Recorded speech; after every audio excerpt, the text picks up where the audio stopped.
सवाल ले लीजिए सर, आपने हरियाणा के एग्जिट पोल्स की बात की, एग्जिट पोल को आप कैसे देख रहे हैं? वहीं आम आदमी पार्टी को किसी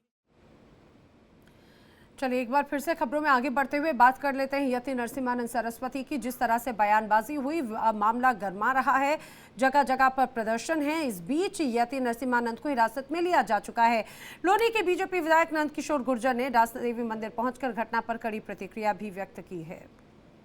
जब सर तन से जुदा के नारे लगते हैं, क्या हिंदू समाज के लोग इस तरह से जाके किसी मस्जिद पर पथराव करते हैं? इसलिए देश कानून से चलता है, संविधान से चलता है। यहाँ पुलिस प्रशासन है, एफआईआर करनी चाहिए थी। कोई बात अगर थी तो एफआईआर करनी चाहिए थी, कानून है। और उसमें मसले में मुकदमा पहले ऑलरेडी दर्ज है। और महंत भी, मुझे जो जानकारी आई है कि उनको भी अरेस्ट किया गया है। तो जो यहाँ हमला करना है वो सनातन धर्म पे हमला था। वो मंदिर, ये हिंदुओं की आस्था पे हमला है। इसलिए सब पे एनएसए लगाया जाए और जो गिरफ्तार ना हो, इनाम बोल करके उनका एनकाउंटर हो। असली एनकाउंटर इनका होना चाहिए। तो बीजेपी विधायक की प्रतिक्रिया तो आपने सुनी, लेकिन आपको बता दें यति नरसिम्हानंद को लेकर देश भर में अलग अलग जगहों पर बवाल है। तेलंगाना सहित कई राज्यों में मुकदमे दर्ज किए गए हैं। एआईएमआईएम प्रमुख असदुद्दीन ओवैसी ने भी हैदराबाद पुलिस आयुक्त सीवी आनंद को ज्ञापन सौंपा है और गिरफ्तारी की मांग की है। आज एमआईएम पार्टी की तरफ से हमारे पार्टी के एमएलएज, एमएलसीज और मैं खुद कमिश्नर पुलिस हैदराबाद जनाब सीवी आनंद साहब से हम मुलाकात किए और उनसे हम एक रिटर्न रिप्रेजेंटेशन दिए, जिसमें हम कमिश्नर पुलिस हैदराबाद से ये डिमांड करे हैं कि एक यति नरसिम्हानंद है जो दासना गाजियाबाद के टेम्पल के प्रीस्ट भी हैं, वहाँ पे रहते भी हैं। उन्होंने अपने एक वीडियो में, एक स्पीच में, उन्होंने prophet Muhammad peace be upon him सल्लल्लाहु अलैहि वसल्लम के बारे में बकवास और अनाप शनाप और डिरोगेटरी और ऑब्नॉक्शियस लैंग्वेज और हाईली कंडेमनेबल अल्फाज का इस्तेमाल किया प्रॉफिट मोहम्मद सल्लल्लाहु अलैहि वसल्लम के बारे में। उसमें मैं पूरा पढ़ के सुनाना मैं ज़रूरी नहीं समझता हूँ, मगर जो गंदगी और बेहूदगी की किस्म की जो बातें उन्होंने की है, जिसमें उन्होंने कहा कि मैं हिंदुओं से अपील करता हूँ कि दशहरा के दिन आप जो है प्रॉफिट मोहम्मद सल्लल्लाहु अलैहि वसल्लम के एफिजी बनाकर आप उसको बंद करिए। उसमें और दूसरे 4-5 चीज़ें भी हैं जो मैं नहीं समझता कि दोहरा सकता हूँ मैं यहाँ पर, मगर हम अपने रिटर्न रिप्रेजेंटेशन में लिख कर दिए, इसलिए लिख कर दिए ताकि जो उनका कंटेंट है स्पीच का वो पुलिस को मालूम हो सके। आप लोग जानते हैं कि ये यति नरसिम्हानंद इससे पहले भी हेट स्पीच में अरेस्ट हुए, जेल को गए, और उनका एक बेल का कंडीशन ये भी है कि वो दोबारा इस तरह की बकवास नहीं करेंगे।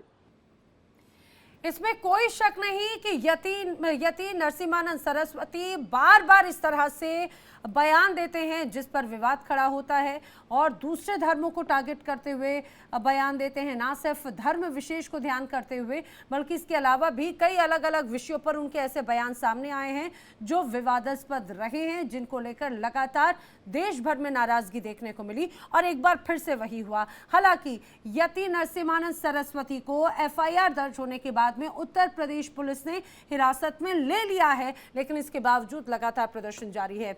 मेरे साथ में दो खास मेहमान इस दौरान जुड़ रहे हैं, आपको उनसे मिलवा देती हूँ।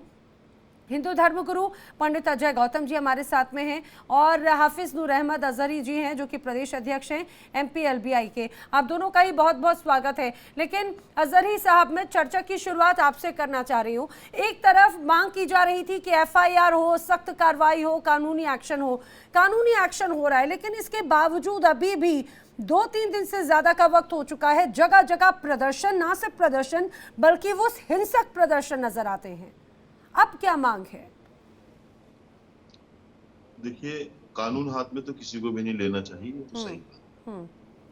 लेकिन जिस तरह से गैर कानूनी बात और एक मजहब के एक पेशवा, एक रहनुमा के बारे में इस तरह से बोला गया था, पहले भी बोला था और इस बार भी बोला है। पहले भी इनकी गिरफ्तारी इस मामले में नहीं हुई और उस बार भी बहुत सारे लोग सड़कों पर आकर नहीं, अजहरी जी, इसके पहले गिरफ्तारी हुई है एक विषय को लेकर, उसके बाद में फिर उन्हें रियायत मिली है।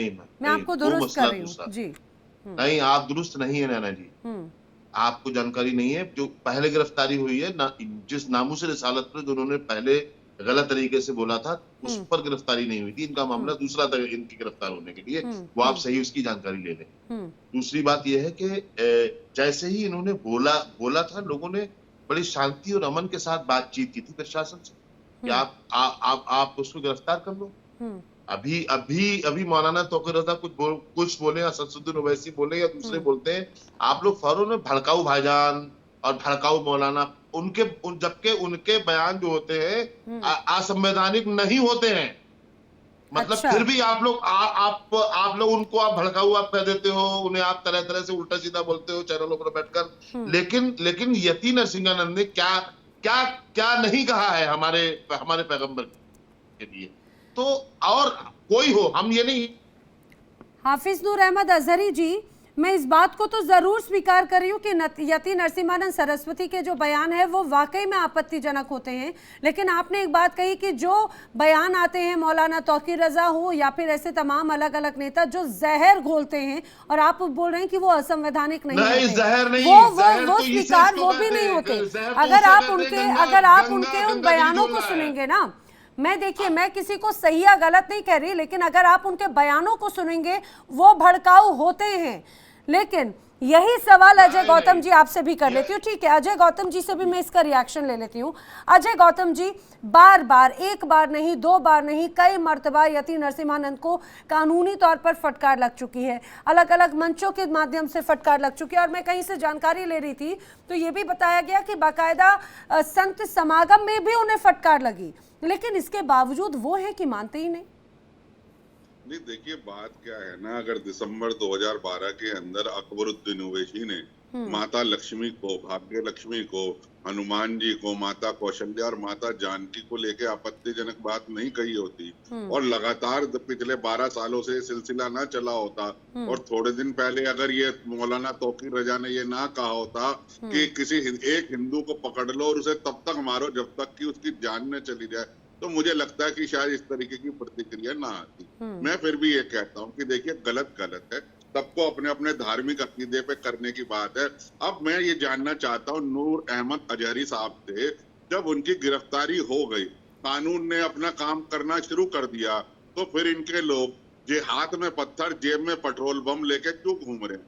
क्यों जगह जगह में, ये अमरावती में इन्होंने 21 पुलिस वालों पर हमला कर दिया, क्यों ये पब्लिक प्रॉपर्टी डैमेज करना चाहते हैं, क्यों इस मुल्क की शांति के लिए लोग खतरा बने हुए हैं? जब कानून अपना काम कर रहा है, उनकी गिरफ्तारी हो गई है, वो जेल चले गए हैं, मुकदमा उनके खिलाफ दर्ज हो गया है, तो ये फिर किस लिए प्रदर्शन है? ये क्या देश के माहौल को बिगाड़ना चाहते हैं? क्या ये देश में आग लगाना चाहते हैं? क्योंकि इनका काम यही है कि जहाँ छोटी सी छोटी बात हो जाए, चलिए ये तो इस देश की बात है, रोहिंग्या मुसलमान को लेकर जब बंबई में प्रदर्शन किया था इन्होंने, तब वहाँ क्या था? वहाँ इन्होंने स्टैच्यू, जो अमर जवान ज्योति थी, उसको बुझा दिया, वो भी तोड़ दी, महिला कांस्टेबल के कपड़े फाड़ लिए, क्योंकि इनका काम ही है। इनका काम है एक हाथ में पत्थर लो, जेब में पेट्रोल बम लो, जहां मौका मिले उसे चलाना शुरू कर दो। यही है, इन्हें मौका मिलना चाहिए। अरे भाई, जब कानून ने उन अपना काम कर लिया, और आप कम से कम प्रॉफेट मोहम्मद साहब से ही सीख ले लीजिए। प्रॉफेट मोहम्मद साहब कितने बढ़िया इंसान थे। एक बुढ़िया डेली उनके ऊपर कूड़ा फेंकती थी, एक बुढ़िया उनको डेली अपशब्द कहती थी, और प्रॉफेट मोहम्मद साहब मुस्कुरा के चले जाते थे। एक दिन जब वो बुढ़िया बीमार हो गई, तो मोहम्मद साहब खुद उसका खैर मकदम लेने के लिए गए, भाई वो बुढ़िया कहाँ है जो मुझे रोज कूड़ा फेंकती थी, गालियां देती थी। वो इतना महान व्यक्तित्व था, वो क्षमा कर देता था। आप जिनको मानते हो उनकी सीख ही नहीं मानने को तैयार है।